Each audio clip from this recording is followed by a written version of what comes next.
Honest J. Nowak. Oh yeah.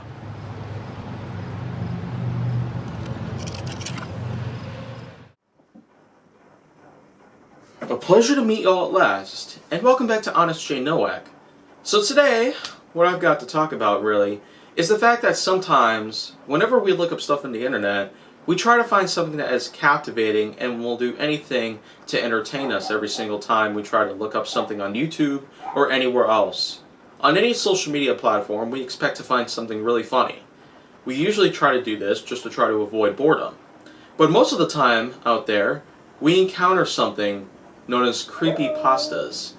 Now, creepypastas out there, for those who have no idea what they are, if you don't really come from my time, then wow, you'll get the message out as soon as possible. Creepypastas are series of very scary pictures or videos. Most of the time whenever we see creepypastas, of course, we do, of course, see a lot of potential within them, as, of course, they are pretty artistic pieces of creation that we can ever have within our network. But here in today's time, in terms of how creepypastas end up working most of the time, we don't oftentimes see creepypastas as being as entertaining as we did back then.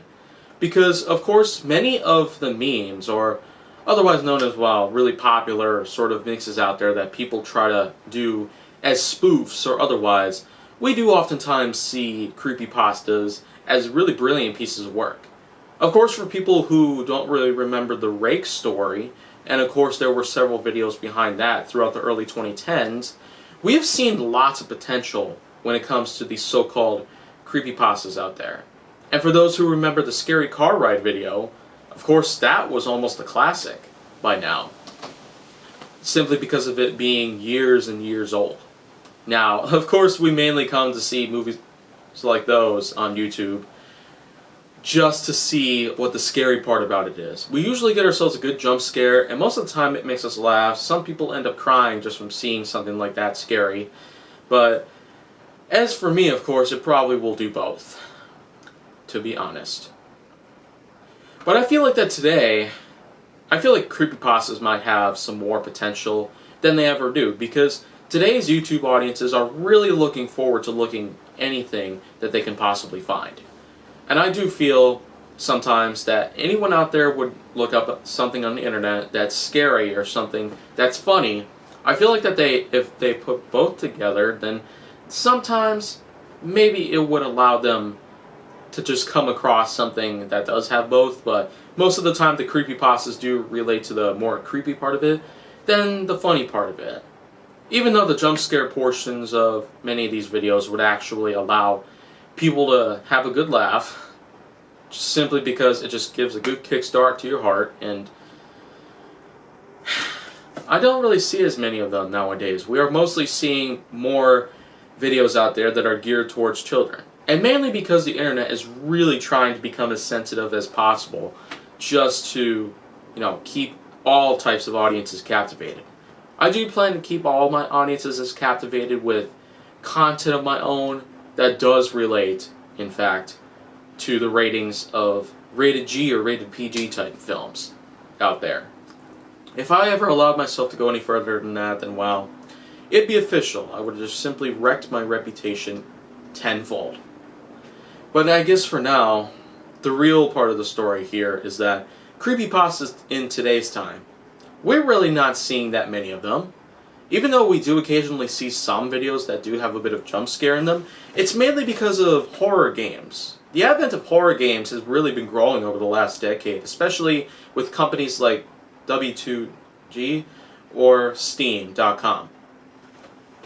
Of course, with these game companies out there that exist for PC-related games, G2A.com, Steam.com, and other companies like that, I mean, there's plenty of others out there I can mention, but I just can't really be sure if they're still existing today, because I haven't seen them for a little while, and yeah, I feel like I'm just blabbering at this point. But in terms of horror games, that's really where the creepypasta sort of trend just starts to kick in, mainly because it just wants to get you feeling like you're ready to get yourself scared or something just by walking into a room and then BAM!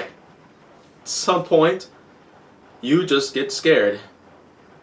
Gives you a nice jump scare right there.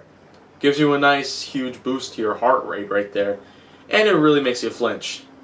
Simply because of all that stuff that goes on. But anyhow though, creepypastas today, I can't say they're too good as they used to be because they were a really big trend back then. Just 8 years ago. Or even more than that. But by now, I feel like we can do better than that. We can probably try to recreate some more of these trends that used to be very popular back then. We can really try to bring them back here in today's time. With today's technology, we can really do anything here. But I feel like that with time, we might just see better things out there than just what these trends used to be known as. So I feel like that's all I gotta come up on for right now, but if you want to see more on Honest J Nowak, and if you want to see more go down on my channel, make sure that you like, subscribe, comment, follow me on social media, and stay on the Hollywood side.